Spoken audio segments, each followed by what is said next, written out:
So as many of you guys know, E3 was just a couple of weeks ago, and whether you thought Nintendo won, or whether you thought Square Enix won, or whether you thought that Microsoft or Bethesda won, or whoever won, the real winners are us, the consumer. And the reason why I say that is because 2019 and 2020 are seeming to be one of the greatest years in gaming. A lot of games were announced at this E3, a lot. And today I want to go over the 6 games that were announced that I'm really excited about.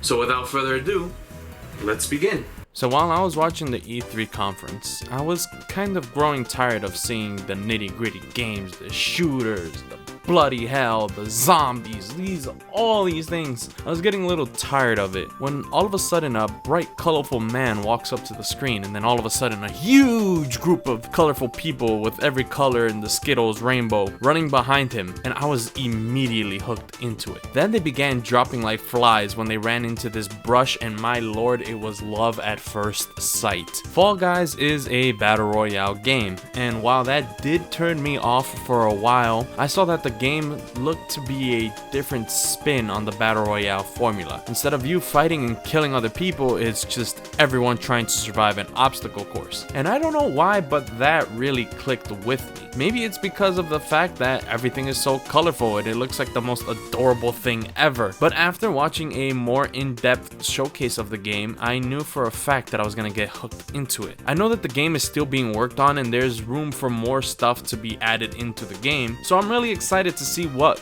more will come out from Fall Guys. If anything, Fall Guys gave me a neat idea for a reality show where it's just, a battle royale on an obstacle course featuring your favorite celebrities and B-list celebrities. Whenever I hear people talk about Platinum Games, they always talk about these great action-adventure games filled to the brim with over-the-top action and crazy combos, and that's exactly what I'm expecting with Astral Chain. Ever since I saw the first teaser trailer for Astral Chain, I was immediately hyped for this game. I found the whole using JoJo-like stands thing very cool, and just the whole atmosphere of the world drew me into the game. But after this recent trailer, I just want to get my hands on the game as soon as possible. Like, if I could be honest with you guys, sometimes the thing that draws me into a game is not necessarily the story aspect of it, but it's mainly the graphics and the gameplay that we see. The story eventually grows on me and I get attached to it. It's not usually the first thing that draws me to a game,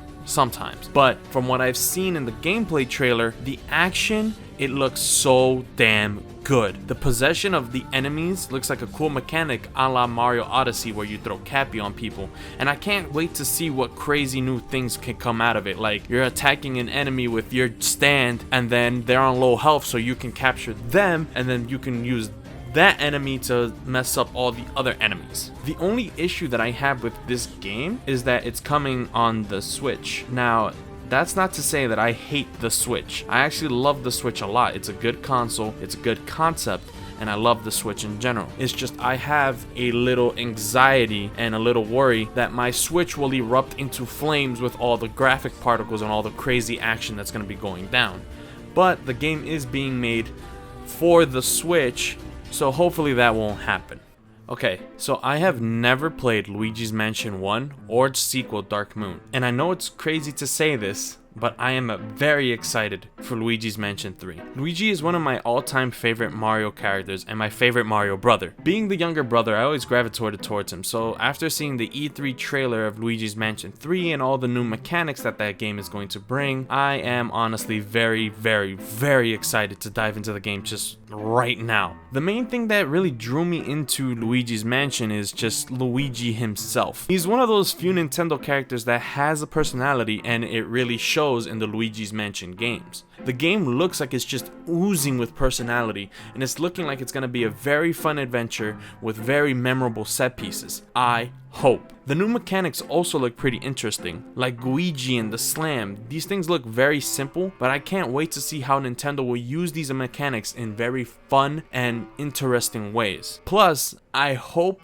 that Luigi's Mansion 3 is going to be so good that it will actually give me an incentive to go actually try the other games. The first Dying Light was one of those games that was 100% unadulterated fun for me. I love the open world genre. I love games like GTA, Saints Row, and Shenmue, or basically any game that lets me just get lost in the world and have fun in the sandbox. Dying Light was one of those games, where I just loved exploring and jumping around and dodging the zombies. It was just exhilarating and a huge blast to have. Plus, the multiplayer component of the game really added to the whole experience. I have fond memories of just exploring through the world of Dying Light with my friends and just dicking around. So you best believe that when I saw the trailer of Dying Light 2, I got super excited for the opportunity to jump into this game with the hopes of experiencing the same fun that I experienced during Dying Light 1. I also find it really interesting that the character we play as is an infected. Of course, the main character of in Dying Light 1 was also an infected, but I want to see how that is going to bring a new mechanic to the game,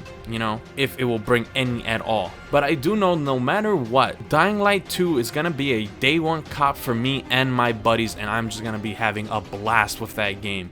Okay, so I don't have a single clue of what a Trial of Mana or a Secret of Mana is. But I will say, the very moment I laid eyes on the remastered trailer of Trials of Mana, I knew that I wanted to try out this game. The art style looks very colorful and pleasing. It looks like it was done with watercolor paint, you know? I'm a real sucker for action RPGs, and I'm a little bit of a graphics whore, so it was kind of ticking off all those things in my checklist of games that I want to try out. The game looks like it's going to be a grand adventure, and it looks like I will possibly get lost in the world's lore, and I want to fall in love with the characters, and that's what it seems like. Through the small little trailers and all that, it feels like this game looks like it's going to be a grand adventure. And it looks like the world is huge, filled to the brim with interesting characters and stories that I just cannot wait to get lost in. And I want to fall deeply in love with the characters, and I don't know why, just from the trailer, I feel like this game is filled to the brim with likable characters and relatable stories and casts and all whatnot. If anything though, the Collection of Mana did get announced alongside the Trials of Mana remake, so if anything, I am possibly going to pick up the Collection of Mana and play it before I actually get the remake. That way I get to have somewhat of an experience of, you know, the Mana series, just so I can jump into the Trials of Mana, you know, ready and able for the world. So the Tales of series is a series that I just started getting into with Tales of Vesperia. And I've got to say that so far I am deeply enjoying Vesperia, so much that I am willing to try all the other games in the Tales of series, thus bringing me to the latest installment, Tales of Arise. When I saw the trailer, I instantly thought, oh snap, this game looks like it's gonna be anime as fuck, and I was right. But what really gets me hype about this game is just seeing how the gameplay and the world and everything will differ from my experience of playing Vesperia. I really enjoyed Vesperia, and I love the game, and I love the gameplay, and I love the game mechanics. I love everything about Vesperia, and from watching the trailer, I can tell that this game is going to be completely different. It's going to be a completely different combat style, and I absolutely cannot wait to just jump into it and learn the ins and outs of the combat. Plus, one of my favorite things so far in Vesperia is the world itself and all the characters that inhabit it. It's something that, you know, I've grown to feel really attached to these characters and love them and enjoy them, and it's really amazing. And I honestly cannot wait to get lost in the new world in Arise and fall in love with all the characters in that world. There we have it, the 6 games I'm excited about from E3. There were many other games announced at E3 that caught my attention, but really didn't get me excited. If I had to rank these games in a specific order in which I'm most excited about, it would probably go like this. Anyway, I would love to hear what you guys have to say. What games you guys are excited about from E3, and what games you're looking forward to in the next 2 years that are gonna come out. As always, don't forget to hit that like button if you like the video, that's what it's there for, or hit that dislike button if you dislike the video. Again, that's what it's there for. And if you like the sound of my voice and the things that I say, hit that subscribe button and subscribe. Anyway, I'll see you guys next time. Bye guys.